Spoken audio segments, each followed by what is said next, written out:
आज हम रेवलेशन के एक बहुत ही इंटरेस्टिंग पार्ट के बारे में जानेंगे, चैप्टर 21, जहां जॉन ने एक नया स्वर्ग और नई पृथ्वी देखी, क्योंकि पुराना स्वर्ग और पृथ्वी तो खत्म हो चुके थे। यह बिल्कुल जेनेसिस की शुरुआत जैसा है, लेकिन इस बार सब कुछ नया, परफेक्ट और पहले से बेहतर है।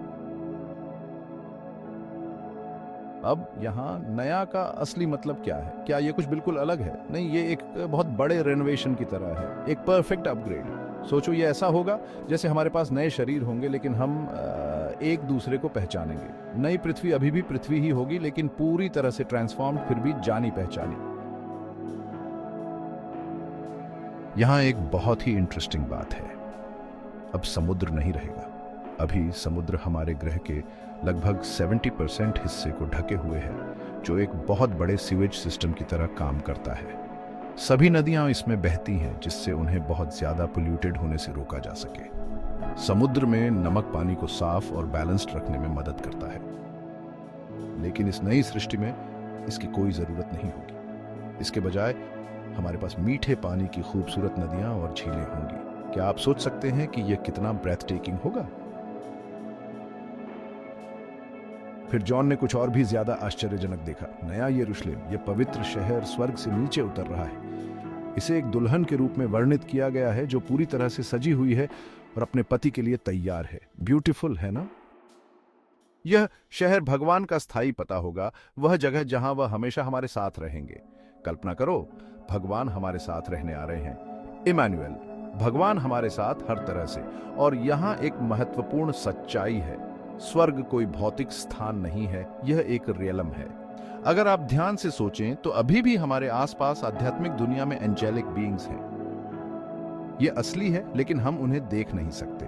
आपको इसके कई उदाहरण ओल्ड टेस्टामेंट में मिलेंगे। यह ऐसा है जैसे अभी एक कर्टन है जो हमें आध्यात्मिक दुनिया को देखने से रोकता है, लेकिन इस नई सृष्टि में वह कर्टन हटा दिया जाएगा और हम स्वर्ग दूतों और आध्यात्मिक दुनिया को स्पष्ट रूप से देखेंगे। और भी आश्चर्यजनक बात यह है कि यह नया स्वर्ग और नई पृथ्वी एक हो जाएंगे। भगवान का रेलम और नई रचना अब अलग नहीं रहेंगे। यह हमें एक प्रेम कहानी पर वापस लाता है। हमारा रचयिता, जो कभी पाप के कारण हमसे अलग हो गया था, अब फिर से पूरी तरह से हमारे साथ जुड़ गया है। यह रिकंसिलिएशन की परफेक्ट प्रेम की तस्वीर है। और अनुमान लगाओ क्या? अब और मृत्यु नहीं, अब और आंसू नहीं, अब और दर्द नहीं। भगवान सभी चीजों को नया बना देगा। काम, रिश्ते, जीवन, यह सब संतोषजनक और आनंदमय होगा, उन संघर्षों के बिना जिनका हम अभी सामना करते हैं। वह कहते हैं, यह हो गया, मैं अल्फा और ओमेगा हूं। यह उनकी योजना का अल्टीमेट कंप्लीशन है।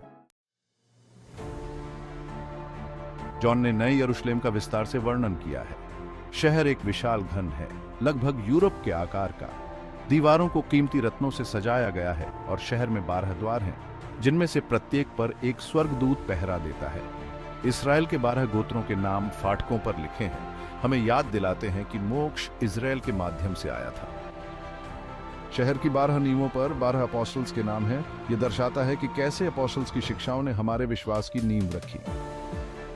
हर चीज का एक अर्थ है। एक ही मोती से बने द्वार, दुख से उत्पन्न सुंदरता का प्रतीक, हमें क्राइस्ट के बलिदान की याद दिलाते हैं। और यहाँ कुछ वाकई दिमाग हिला देने वाला है। इस शहर में कोई मंदिर नहीं है, क्योंकि भगवान स्वयं हमारे साथ रहेंगे। कोई सूरज या चांद नहीं, क्योंकि जीसस ही प्रकाश है। निकटता की कल्पना करो, हम हर पल भगवान की उपस्थिति में रहेंगे। यह शहर हर जनजाति और हर राष्ट्र का घर होगा, जो एक साथ परफेक्ट एकता में आ रहा है। डाइवर्सिटी ठीक वैसे ही जैसे भगवान ने इसका इरादा किया था। हमें केवल एक झलक मिलती है कि यह नया स्वर्ग और नई पृथ्वी कैसी होगी। यह कल्पना से परे है, लेकिन हम भरोसा कर सकते हैं कि यह अविश्वसनीय होने वाला है। यह पत्थर युग के किसी व्यक्ति को अपनी आधुनिक दुनिया का वर्णन करने जैसा है। वे इसे पूरी तरह से नहीं समझेंगे, लेकिन वे वहां जाना चाहेंगे। वह भविष्य है जो हमारे पास क्राइस्ट के साथ है। लेकिन याद रखें, यह ग्लोरियस नई रचना उन लोगों के लिए है जो जीसस क्राइस्ट पर भरोसा करते हैं। केवल वे ही जिनके नाम जीवन की पुस्तक में लिखे हैं प्रवेश करेंगे। तो मेरे दोस्तों, मैं आपसे पूछता हूं, क्या आपका नाम उस पुस्तक में लिखा है?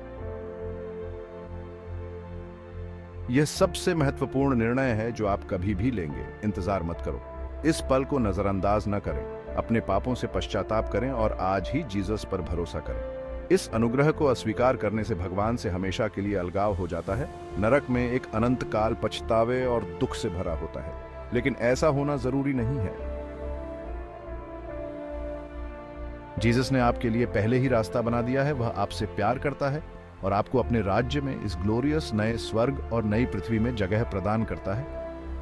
आपको बस इतना करना है कि उनके प्रस्ताव को स्वीकार करें, अपने पाप के लिए पश्चाताप करें, उनके बलिदान पर विश्वास करें और उसे अपने जीवन का स्वामी बनने दें। आइए इस अविश्वसनीय भविष्य को हाथ से न जाने दें। आज ही जीसस पर भरोसा करें और अपने नाम को जीवन की पुस्तक में बने रहने दें। जीसस के साथ अनंत काल ही सब कुछ है।